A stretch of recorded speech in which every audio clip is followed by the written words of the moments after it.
Bonjour et bienvenue dans ce 27e épisode de Vente Sereine. Je suis Florence, formatrice en vente et relations clientèle pour toutes les créatrices artisanales qui souhaitent vendre sereinement leurs créations, que ce soit sur Internet ou dans la vraie vie. Aujourd'hui, je suis particulièrement contente de vous proposer un épisode assez spécial puisque je reçois ma première invitée en interview sur ce podcast. Et quelle invitée puisque j'ai la joie et l'honneur de recevoir Léna, la créatrice et fondatrice de Mon Petit Tableau qui va nous raconter son parcours entrepreneurial. Bonjour Léna, déjà, comment vas-tu? Bonjour Florence, ça va très bien, je te remercie. Ouais. Bon, écoute, moi je suis vraiment, je te remercie sincèrement d'avoir accepté cette interview déjà. Parce que nous sommes en préparation de Noël. Je sais que c'est une période chargée pour toutes les créatrices artisanales déjà. Donc je te remercie de dégager du temps pour moi et puis venir discuter avec moi par ici. Et c'est vraiment adorable de ta part que tu aies accepté aussi tout de suite quand je te l'ai proposé. Donc ça, je te remercie vraiment de me faire ce cadeau. Alors, eh bien, ma chère Léna, certaines personnes te connaissent peut-être, certainement même, puisque tu as une belle communauté sur Instagram. Peux-tu néanmoins te présenter? Donc, qui es-tu? Que fais-tu? Qu'est-ce que mon petit tableau? Alors, je m'appelle Léna, je suis créatrice d'art texturé. Donc, qu'est-ce que l'art texturé? C'est de la sculpture sur toile pour de la décoration murale. Et j'ai le compte Mon Petit Tableau. Et donc, tu es sur Instagram, c'est ça? C'est ce qu'on disait, tu es uniquement sur Instagram pour Exactement. l'instant, d'accord. Et donc, eh bien, peux-tu nous parler de ton parcours? Qu'est-ce qui t'a amené à la création artisanale?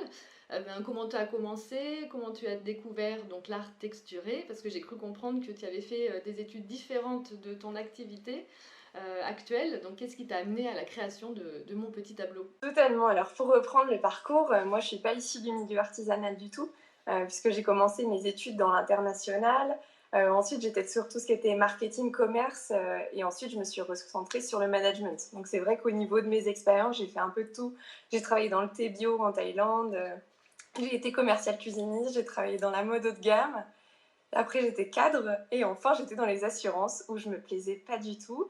Et puis, je suis tombée enceinte de mon petit garçon. Et c'est vrai que le fait de devenir maman, ça a un petit peu tout chamboulé parce que je me retrouvais pas du tout dans mon quotidien. Et puis surtout, j'étais entourée de personnes qui étaient passionnées par ce qu'elles faisaient, essentiellement dans le domaine de la santé, qui étaient même pas peinées de rentrer de leurs vacances. Et je me disais, mais moi, mais c'est une cata quand je dois reprendre le lundi ou quand je rentre de vacances. Et à ce moment-là, c'était l'été, j'étais sur Instagram et puis je tombe sur toutes ces vidéos d'art texturé qui sont super satisfaisantes, etc. Et là, je me dis, bah écoute, faut que je tente. Donc, mon premier tableau, évidemment, cata, franchement, c'était moche, c'était tout craquelé, etc. Et puis, je me suis mise à m'entraîner, à en faire de plus en plus. Et puis, c'est vrai que les personnes qui passaient chez moi trouvaient que c'était super joli ce que je faisais. Et puis mon petit côté marketing, etc. est revenu, puisque quand j'ai recherché, c'est vrai qu'à ce moment-là, il n'y avait pas de françaises enfin très très peu de françaises sur Instagram qui s'étaient lancées, alors que pourtant aux États-Unis ou en Australie, elles sont énormément, elles en font vraiment un commerce. Donc c'est plus le cas maintenant, parce que c'est vrai que maintenant on est de plus en plus d'actrices dans le domaine. Et je me suis dit, bah écoute, lance-toi. Mon chéri m'a beaucoup encouragée dans ce domaine-là. Il m'a dit, mais oui, tante, tu verras bien.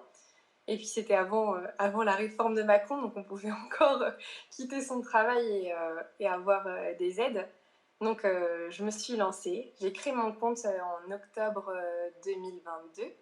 Et donc là, ça fait un petit peu plus d'un an. Et, euh, et au tout début, je me suis dit, allez, tu postes un réel par jour, le truc intenable, à ne pas faire, hein, je précise. Et j'évite déchanter, hein, parce que c'est pas possible de tenir le rythme. Enfin, celles qui le font, en tout cas, bravo, mais moi, j'en suis pas capable. Mais c'est vrai que j'ai pris les réseaux très, très à cœur. Et puis, ça a bien payé. D'accord. Mais du Mm. coup, tu as fait du marketing, tu disais, ça t'a aidé, tu penses, un peu Oui. finalement à te lancer ou Ouais, énormément. C'est vrai que c'est ce qui est un peu dommage, je trouve, dans les études quand on fait du commerce, c'est qu'on nous dit, bon, bah, par exemple, en comptabilité, vous inquiétez pas, vous aurez un comptable. Dans certains domaines, pour par exemple coder des sites internet, vous inquiétez pas, vous aurez un web designer. Mais en fait, quand on a une petite entreprise comme ça, non, en fait, on peut pas faire appel à tous ces acteurs-là. Mais c'est vrai qu'après, les bases qui m'ont été données, elles sont super intéressantes. Et rien que de faire une étude de marché, etc., je me rends compte par rapport à d'autres personnes qui n'étaient pas forcément dans ces études-là et qui commencent, par exemple, un travail autre, mais vraiment en auto-entrepreneuriat. C'est vrai qu'on a des clés qui peuvent vraiment nous aider, même si bien sûr elles sont accessibles et on peut se former à. Mais oui, je pense que mes études m'ont quand même pas mal aidé. Oui, parce que bon, tu dis que tu as découvert cet art finalement qui ne se faisait pas tellement en France. Tout à fait. Tu as fait du coup une étude de marché et tu as, pour aider un peu les créatrices aussi qui nous Oui. écoutent, savoir voilà, si tu t'es lancé vraiment comme ça ou effectivement tu as quand même regardé si tu pouvais avoir un créneau en France et si ça pouvait fonctionner finalement. Bah, déjà, je me suis rendu compte dès le début quand j'ai créé mon compte sans savoir si vraiment ça allait se professionnaliser autant qu'il y avait déjà un engouement qui était important. Et puis, enfin, après, je vais pas le cacher, hein, c'est vraiment là, je sors sur une tendance qui sera peut-être pas encore tendance dans 5 ans, je sais pas. Donc, il y avait déjà cet aspect-là. Et après, j'ai été formée par une Australienne aussi, vraiment sur le business d'art texturé. Donc après, c'était très propre à son pays. Mais je voyais que déjà, il y avait de la demande beaucoup des Européens. Donc, à aujourd'hui, ça se vérifie vraiment parce qu'il y a des mois où je fais même plus de commandes Europe que France. Mais effectivement, il y a bien un marché. D'accord, donc finalement tu vends à l'international. Oui. Alors, Oui, je coupe, ouais, je me coupe quand même de hors Europe parce que d'accord. c'est vrai que les frais de transport, enfin, je sais pas si tu savais ça, mais c'est vrai que là, on est à 2 fois mon tableau. Je me dis, non, mais j'ose même pas proposer le devis parce que les pauvres clients, voilà. Mais Oui, par contre, Europe, c'est vrai que ça le fait. oui, parce qu'il y a des frais de douane peut-être, c'est ça, après quand tu es Oui. en Et les hors frais, Europe. dès qu'on est sur des dimensions qui sont assez larges, ça s'envole, ça va très très vite. D'accord. Et au-delà du fait que tu aies trouvé ce créneau, je dirais, à quel moment tu t'es dit, bah, l'art texturé, en plus, c'est vraiment ce que j'aime, ou ce qui me fait vibrer peut-être, ou est-ce que c'est vraiment un marché parce que tu as vu le créneau s'ouvrir, ou c'est vraiment quelque chose qui t'anime? Enfin, je suppose que ça t'anime puisque je vois un peu la passion dans tes tableaux et l'amour que tu mets dedans. Mais à quel moment est-ce qu'il y a un moment peut-être où ça a switché dans ta tête en disant mais j'adore et c'est ce que je veux faire dans tous les cas? Bah, moi, depuis toujours, enfin vraiment, les premiers souvenirs que j'ai toujours aimé créer, dessiner, et cetera. Enfin, je bricolais dans mon garage, je faisais tous les concours de dessin de supermarché. Donc j'avais déjà cette petite flamme créative, on va dire, depuis ma tendre enfance. Mais c'est vrai que quand on est dans son quotidien, dans sa routine, bah, parfois on abandonne un petit peu ce qui nous plaît. Et puis c'est vrai que quand j'ai quitté le lycée, j'avais d'autres idées pour mon avenir, mais c'est vrai que tout ce qui est bouché ou tout ce qui est risqué, c'est pas forcément ce qu'on nous recommande en tant que parents pour nos enfants. Et c'est dommage parce que c'est vrai qu'il y a beaucoup de personnes qui justement se réorientent et souvent c'est ce qu'elles aimaient faire au tout début quand elles étaient jeunes.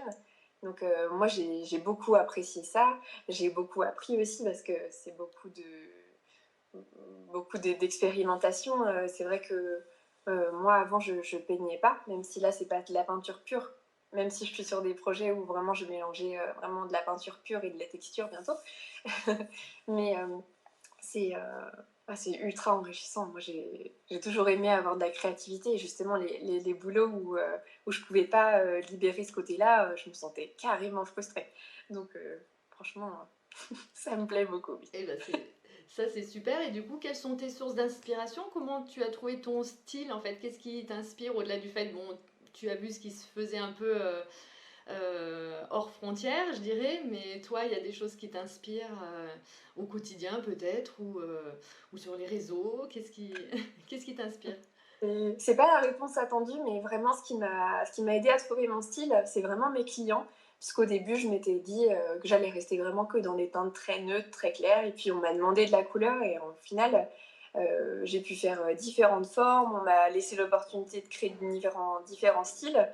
Et c'est vraiment grâce aux demandes de mes clients que j'ai exploré des nouvelles choses, des couleurs que j'aurais pas forcément mis chez moi, même si je les trouve super jolies. Et c'est vraiment, oui, les gens et leurs demandes toutes particulières, toutes uniques qui ont fait le style que j'ai aujourd'hui. Parfois, je suis force de proposition aussi, puisque je me dis, bon, bah, techniquement, je peux proposer ce type-là, parce que je fais pas tout ce qui est arrondi, je fais aussi tout ce qui est vague. J'ai commencé les palmiers aussi parce que j'avais eu une belle commande en Martinique.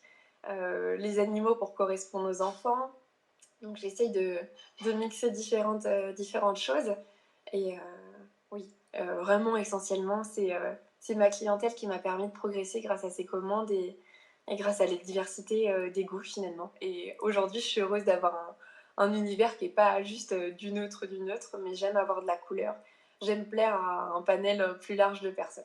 Bon, et d'ailleurs, garde sous le coup du palmier parce que je vais t'en Ah, commander un de ces jours pour mon bureau, justement. Alors, eh bien, et du coup, comment tu t'es fait connaître? Alors, c'était uniquement sur Instagram, c'est venu, tu parlais de faire un réel au départ par jour, c'est vraiment sur Instagram que tu as débuté, que tu restes encore, ou as-tu d'autres canaux de vente? Est-ce que c'est vraiment ta principale source? eh bien, Instagram, j'ai la chance que ce soit, oui, ma seule et unique source de revenus. Je me suis formée quand même. Au début, je prenais un petit peu des conseils gratuits qu'on peut avoir à travers différents community managers. Et puis, c'est vrai que c'est très intéressant et c'est important de se tenir à jour sur les évolutions, par exemple, de l'algorithme, etc.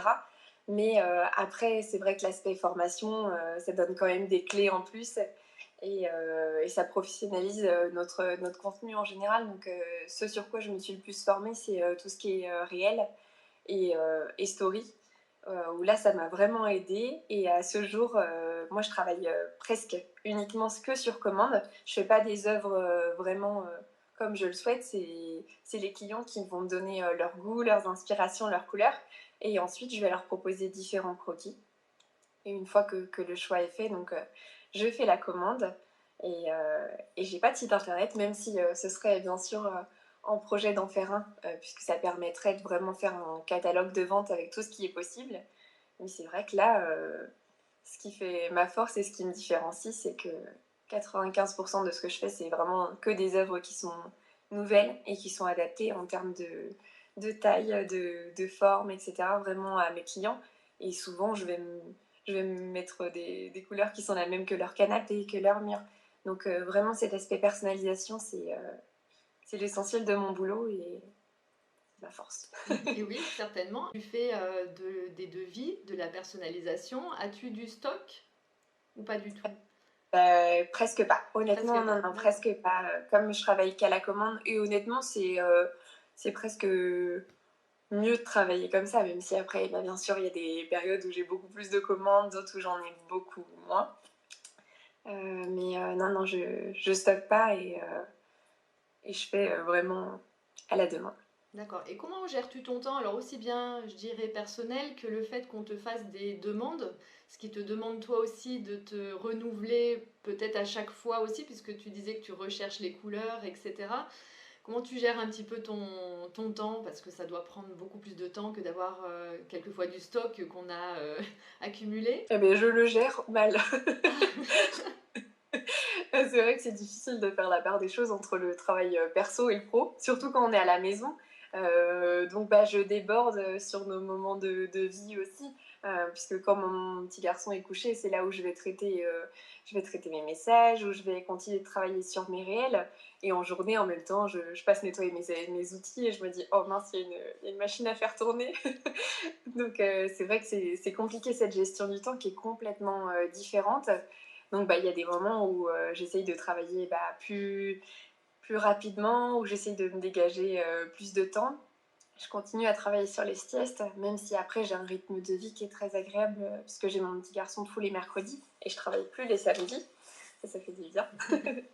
Mais c'est vrai que c'est un de mes gros axes d'amélioration, de réussir à vraiment faire la partie du perso et du pro. Oui, parce que j'ai l'habitude de dire qu'une créatrice, c'est vraiment un couteau suisse. Elle est multifonction. Elle a beaucoup plus, même, je trouve, de tâches à accomplir, puisqu'elle a la partie vente. Non Voilà. seulement création et vente, alors je parle même pas du perso pour le coup, mais la création et la vente prennent beaucoup de temps. Est-ce que tu t'es...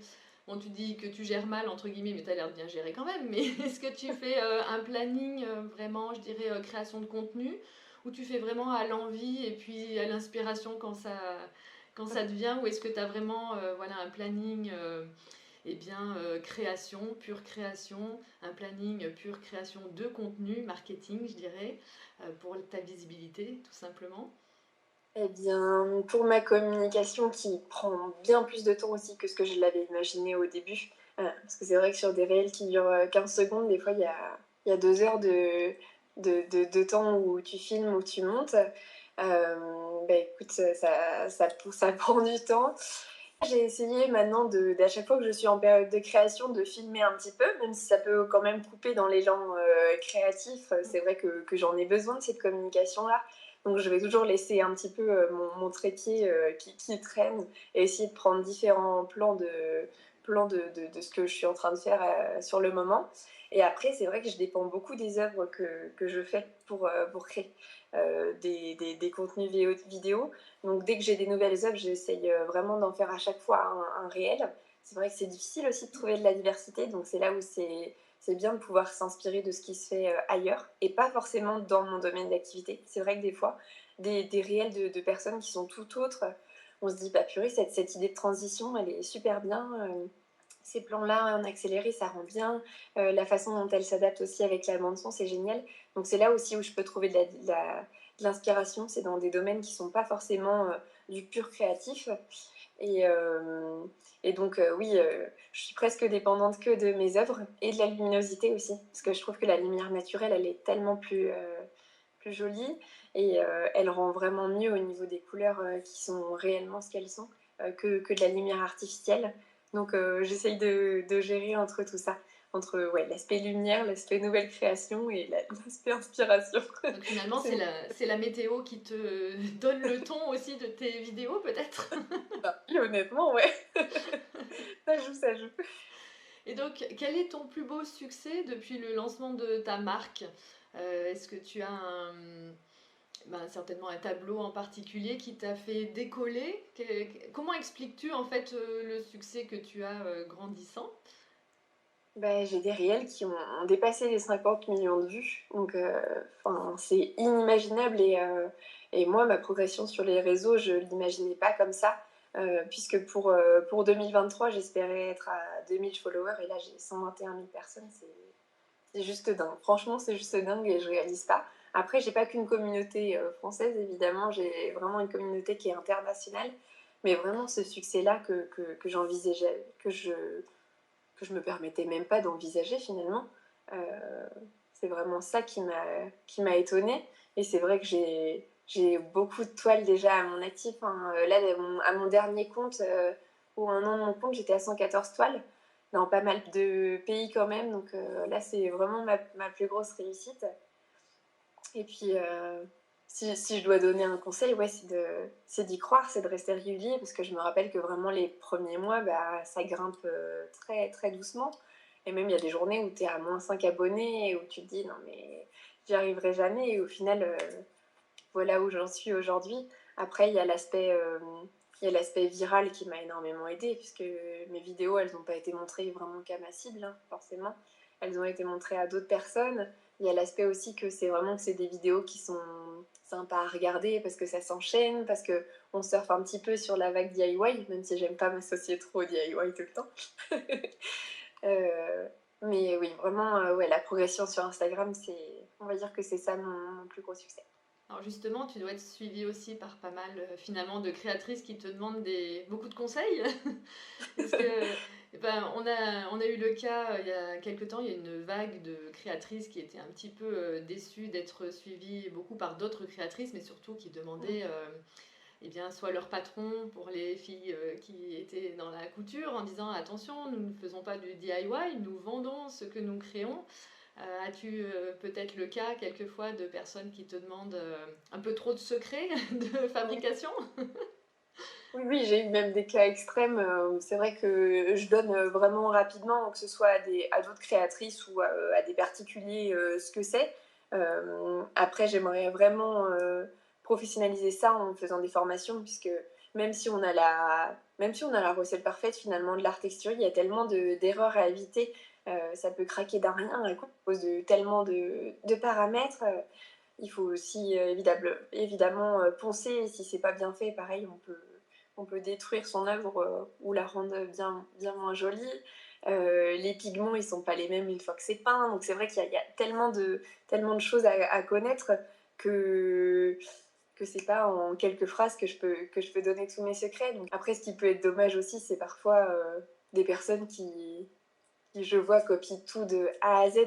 Et je trouve ça dommage de ne pas trouver sa patte, etc., puisque c'est même plus enrichissant. C'est aussi de l'apprentissage et c'est en faisant des erreurs aussi qu'on trouve parfois des nouvelles techniques, qu'on trouve des choses qui sont sympas et qui vont aussi permettre de nous différencier. Donc je comprends cet intérêt-là, mais après je ne vois pas tout donner de A à Z à mes collègues. Dans tous les cas, c'est un savoir-faire et c'est comme tout art, toute création artisanale, il y a du savoir-faire, de l'expérience derrière et beaucoup de travail.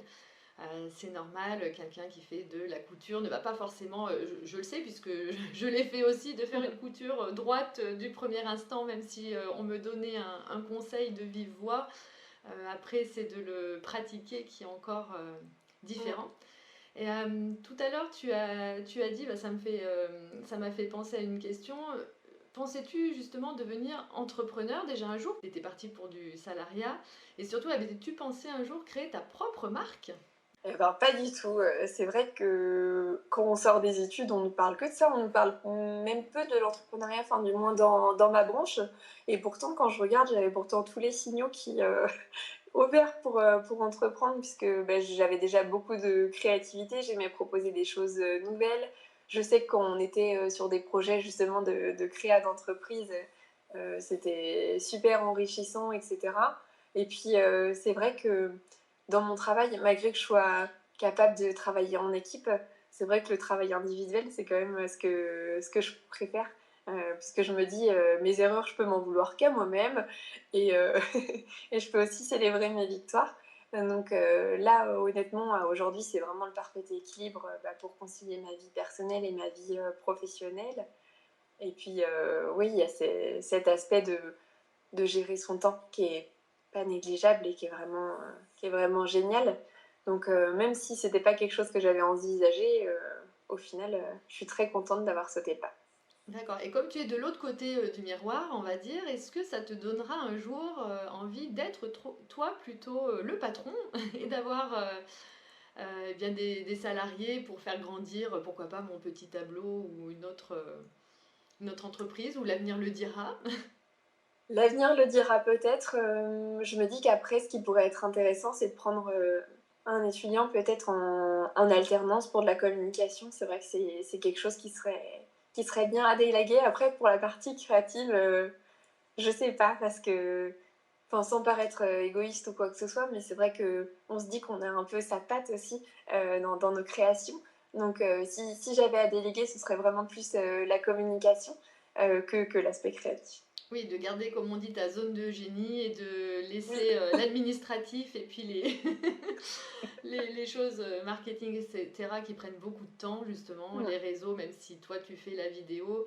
Après, tout ce qui est diffusion, communication, Mm. c'est vrai que ça prend beaucoup de temps.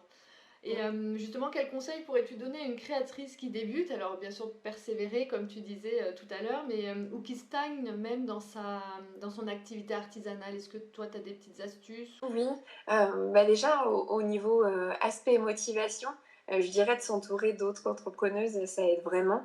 On en parlait hors podcast, mais c'est vrai que j'ai fait des super bonnes rencontres de business friends, comme on dit, d'autres entrepreneuses qui sont pas forcément du domaine créatif pur, enfin qui sont pas dans l'art, mais avec qui je discute toutes les semaines et qui m'ont apporté beaucoup de conseils, avec qui on prend des nouvelles. On se trouve de nouvelles idées, de nouveaux concepts, même s'allier pour des concours, etc. Donc ça, c'est vraiment génial. Et après, vraiment, l'autre partie, je pense que on est presque obligé de se former quand même, puisqu'on ne peut pas tout connaître et que parfois, ça peut aussi nous donner une vision qu'on n'avait pas forcément. Donc oui, l'aspect s'entourer, que ce soit dans notre cercle familial, être avec des personnes qui nous poussent vers le haut et qui croient en notre projet. et avec d'autres entrepreneuses qui vivent vraiment la réalité sur le terrain, et puis l'aspect formation pour monter en compétences. Ouais, tout ce que tu dis, c'est très important, l'entraide entre créatrices. D'ailleurs, moi j'avais fait un podcast, un épisode là-dessus. Et c'est vrai que souvent, il y a des personnes qui ont beaucoup de mal avec leurs proches, justement avec les connaissances. Il y a des personnes qui soutiennent beaucoup et d'autres un peu moins ou qui comprennent pas pourquoi on s'est lancé.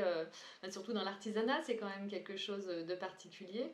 Oui. Et c'est vrai de trouver de l'aide à l'extérieur avec, comme tu dis, pas forcément des créatrices, mais au moins des entrepreneurs qui comprennent dans quoi on a mis les pieds. Mmh. C'est une grande aide. Eh bien, quels sont du coup tes projets ou tes objectifs, si tu veux nous les partager, bien sûr, et si tu, si tu en as, pour mon Eh bien, petit tableau ou autre. ce serait de former justement à l'art texturé, puisque j'ai énormément de demandes, mais vraiment tous les jours j'ai minimum 10 messages qui me demandent vraiment comment je fais, etc. Donc je sais qu'il y a un marché là-dessus, et en plus, c'est génial, hein, même si c'est plus dur que ce à quoi ça a l'air. Parce que j'ai aussi beaucoup de messages qui me montrent des fois, qui me disent non mais Léna, j'ai fait une catastrophe, regarde comment c'est moche mon truc.